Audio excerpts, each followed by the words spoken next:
Hello YouTube, it's me again. I'm back. I got a pretty decent support on the last video, so I'm gonna try to do this every week or every 2 weeks, or something to that point. Since my surgery, I have actually lost 40 pounds, so that is very good. At least I think so. And I'm to the point I don't have any pain, which is great. Last time, if you watched my other video, I had pain in my side still because I sneezed and it wasn't fun. But it's officially today 3 weeks since my surgery, and I actually started driving again today. Sorry, I'm mumbling. Like I said in the last video, I'll learn to talk sometime. But it means I guess I can get out of the house some. Not so much cabin fever, which is a big problem with me. I don't like to sit still. And there's a lot of you out there probably the same way. I know the video quality and the audio may be kind of sucky. Once again, I'm doing this from my phone. Well, I guess since I covered some of the basic information last time, I'll kind of go with where I'm at now. You want one of these things. Pill crusher. For, I think, about 5 to 6 weeks after you have the surgery, you need to make even pills as small as possible. Best thing I can tell you to do is get it to basically where it's all powder. A couple of chunks are okay, your body will absorb that. And the best way I can tell you to do this is don't just pop the pills in your mouth and chew. You will regret that. Most of them taste horrible, even this Tylenol, which is one thing after you get off the main pain medication they give you. Is what you'll be doing is Tylenol, and the generic brand is fine as long as it's that same chemical, because you cannot have NSAID pain relievers. That means no ibuprofen, and there's another one I apologize I can't remember the name of, but no NSAID pain relievers. Aspirin, there you go, aspirin. Just clicked into my head there. But no, it can seriously mess you up. There's all sorts of symptoms and stuff with it. I don't have the stuff up right now, but I have the paperwork somewhere. But no NSAID pain relievers. And you can only take, I think, 2 Tylenol every 6 hours. Sorry, my ear's burning there.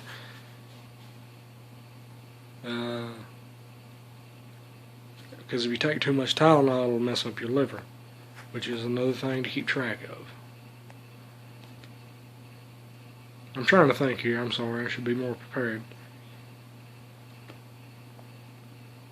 Well, at this point, I have to take in 60 grams of protein a day, which you'll have to take.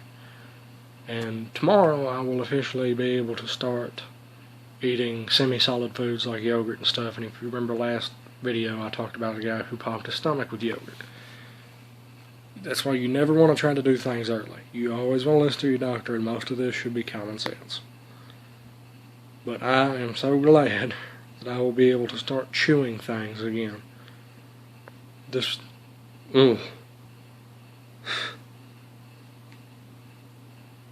I'm ready.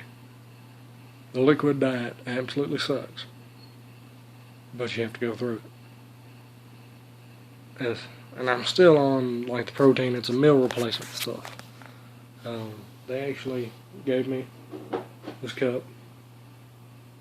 I know it's kind of faded. It's been through the dishwasher a few times, but it's a bariatric advantage. Now you can use that brand, or you can just get a brand from Walmart of the protein. As long as you get 60 grams a day, you're good. And it may be more or less depending on what your doctor says. Like my doctor says, because of my size, my height and stuff, that after my stomach gets to where it can take in more fluid and yada yada, that I need to be taking in 100 grams of protein a day, which is about a shake and a half of what the stuff I'm using now. Which, once again, that is no problem. You gotta stick with it, and it brings me to another thing. You need your vitamins, you need calcium, you need crap like that.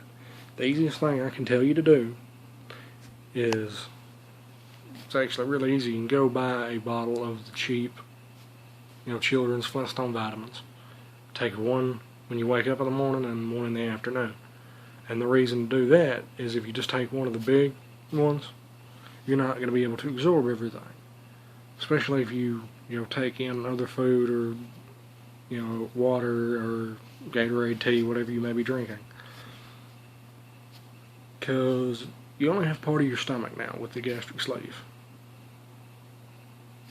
And in that, your stomach still works the same way. It just doesn't work like it used to. So, what your stomach could absorb before is nowhere near what it can now. And when I say absorb, it can't take in as much. Which means if you take that full vitamin, it can only absorb part of it before it gets digested and run through you. That's why you split it up. And if you have one of those big vitamins, that's fine too. You just break it in half, one part of it now, part of it later. But the Flintstone vitamins are easier because they're chewable. You just pop it in your mouth and go, no problem, and it doesn't have that crappy taste to it. Which leads me to another thing, is staying on the diets and stuff. You have to keep yourself focused. It will drive you absolutely insane if you think about it all the time. It absolutely will. It got to the point with me, I almost couldn't deal with it anymore, man. But now I'll be able to start to chew stuff again, so maybe it'll get better. But then you have to be careful not to take in so much, chew it very well. Which is one thing a guy I talked to through a website kind of like MySpace, he figured out that he had the surgery too. And he likes beef jerky. That's one thing. That you'd have to chew that very, very well. It'd probably take a while for stuff like that.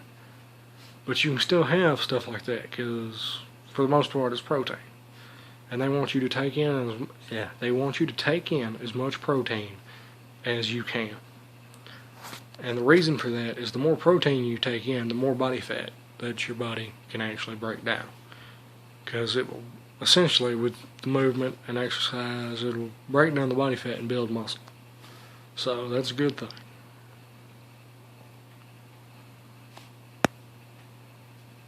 Once again, I'm sorry if this video is bland. I hope it helps at least.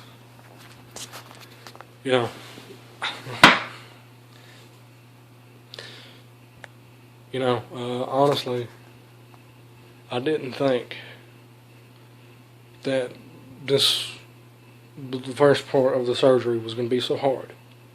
And it absolutely is. I thought, like I said in the last video, I was prepared. And once again, I am proven wrong. But it doesn't mean I'm just going to quit. And you shouldn't either. All the sacrifices, all the things you have to do for this are 100% worth it. I know that I may have to go through hell now, but it'll be better in the end.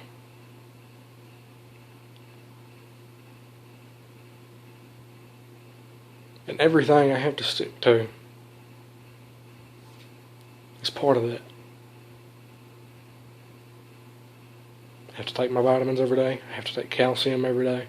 I have to make sure I take in so much water a day. Especially living here in Texas, the heat can go from bearable to you can fry an egg on the sidewalk. And it's very easy to get dehydrated after this surgery. Very easy. And that could very easily put me back in the hospital. That's why one reason they tell you to stay away from caffeine and stuff. Because caffeine actually dehydrates you. So you gotta stay away from the coffee. You gotta get decaf tea, unsweet tea at that. You gotta be careful what sports drinks you get because some of them have caffeine in them. I think one is actually called Boost Sport, I think is what it is. That actually has, I think, 25 grams of caffeine in it, which if you drink multiple of those a day, and it's not carbonated, it's almost in a bottle like Gatorade, it will end up drying you out.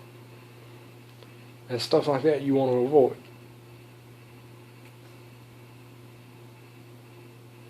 But once again, I'm sorry if I'm boring and not giving too much good information. So if you would, help me and put everything you want to know in the comments. I'll try to do better. I will try to do a video at least once a week, or once every 2 weeks. I'll get it figured out.